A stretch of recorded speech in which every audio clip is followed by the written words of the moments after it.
Hi යාළුවනේ CCTV YouTube channel එක කරා තට්ට ගෝතයා මේ හර්ණි අමරසූරියගේ සමරීති අධ්‍යාපන ක්‍රමය කන්දෝරුවේ ශ්‍රීදාම ස්වාමීන් වහන්සේට සංසන්දනය කරලා උන්වහන්සේගේ ධර්ම දේශනා මෙන්න මේ ගෝතය විවේචනය කරමින් උන්වහන්සේට අපහාස වන විදිහට වීඩියෝ එකක් ඉදිරිපත් කරලා තියෙනවා. මෙන්න මේ තට්ට ගෝතයගේ මේ CCTV YouTube channel එක තට්ට ගෝතයගේ මොලේ පෑදෙන්නත් එක්ක මම අද ඔයාලත් එක්ක කතා කරන්න හිතුවා. ඊට කලින් සබාදාමට අවනත සියලු දෙනා යුනිවර්ස් නේචර් දැම්මම සබ්ස්ක්‍රයිබ් කරලිමු නේද?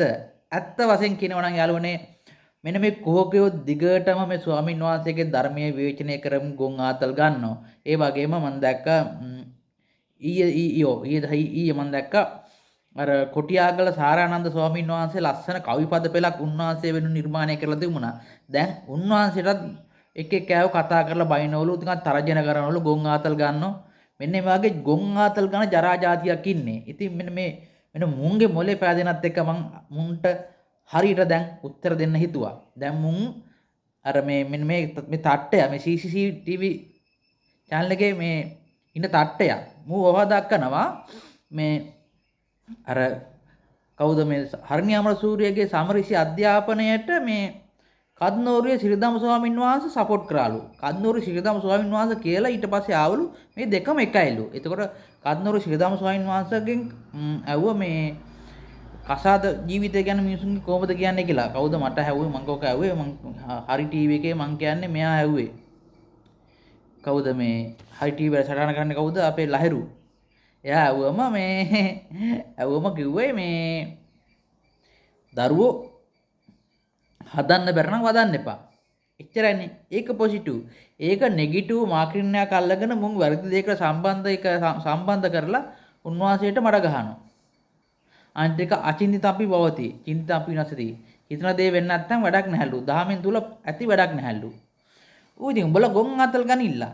අපි ඕක අටලෝ දහමට යොමු කරගෙන අපේ ජීවිතය අපි හරගෙන යනවා. දැන් හිතන දේ වෙන්නේ නැහැ කියලා අපි කරන දේවල් නවත්තලා නැහනේ. අපි කරනවා. කරන්න කියලා වැටුනම අන්න ඒ දහම් කරුණ අවබෝධ කරගෙන අපි නැවත නැගිටිනවා. වැටුණු තැනින් නැගිටලා යන්න තමයි අපි මේ දහම් කරුණ උපයෝගී කරගන්නේ. උඹලා වගේ එක තැන ලගින්න නෙවෙයි. එක තැන ලගිනවා නම් උන් අමු ගවයෝ. ඉතින් උඹලා ගවයෝ වේවි. අපි ලගින්න නෙවෙයි ඒක උපයෝගී කරගන්නේ. වැටුණු තැනින් නැවත නැගිටලා යන්න. හරිද? අපි ඒක අටලෝ දාමට මුල් කරගෙන අපේ ජීවිතය හදා ගන්න. උඹලා ගොන් ආතල් ගන්න එන්න එපා.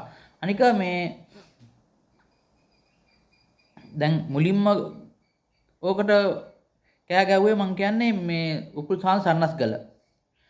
හරිද? ඊට පස්සේ අර මේ බුඩිස් බුක් කරන YouTube channel කරන හාන්දුරුවෝ කක්කිසුදා. හරිද? අද විරුදුනලි. එතකොට තිස්ස ජනනායකත් මං දැක්ක ගොන් ආතල්ලයක් කරන් තිබුණා. මෙන්න මේ වගේ සෙට් එක එකතු වෙලා තව හාන්දුරු කෙනෙක් මං දැක්ක මේ ගොන් ආතල් ගන්නවා. ඒ අරගෙන අර මිනිසුන්ගේ මනස රෝල් කරලා අර මිනිසුන්ගේ මනසට දෙන්න තියෙන දේ හරිද? මුන් නොමකට හරවල ගොන් අතල් ගන්නවා. ඇයි එහෙම කරන්නේ? මිනිසු දහමට යොමු වෙන්න නම් නොම කියන මිනිහා යහමකට ගන්න නම් අනිත්‍ය කියන මතවාදය තදින් දෙන්න ඕනේ.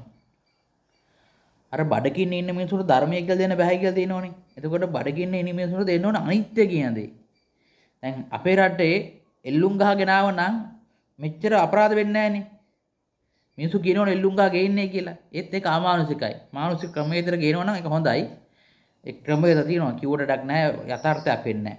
ඒක හන්දා මිනිසුන්ගේ අර මනසින් දුර්වල වෙච්ච මිනිස්සු නොමග යන මිනිස්සු යහමකට ගන්නව නම් අනිත්‍ය කියන දේ මනසට ඇතුල් කරන්න ඕනේ.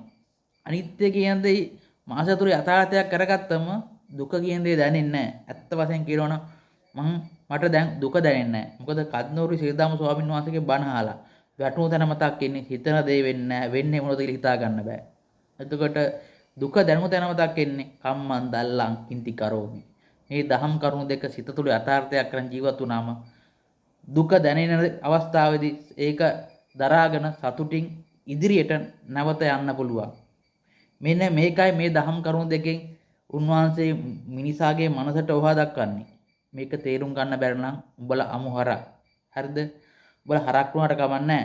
අපි කද්නෝරුවේ ශ්‍රීදාම ස්වාමීන් වහන්සේගේ රැල්ල මත මේක ධර්ම රාජ්‍යයක් නිර්මාණය කරලා තමයි අපි පස්ස බලන්නේ. අපි ජීවත් වෙලා ඉන්නකම් මේ දහම් රැල්ල වැටෙන්න දෙන්නේ නැහැ. අපි අරගෙන යනවා.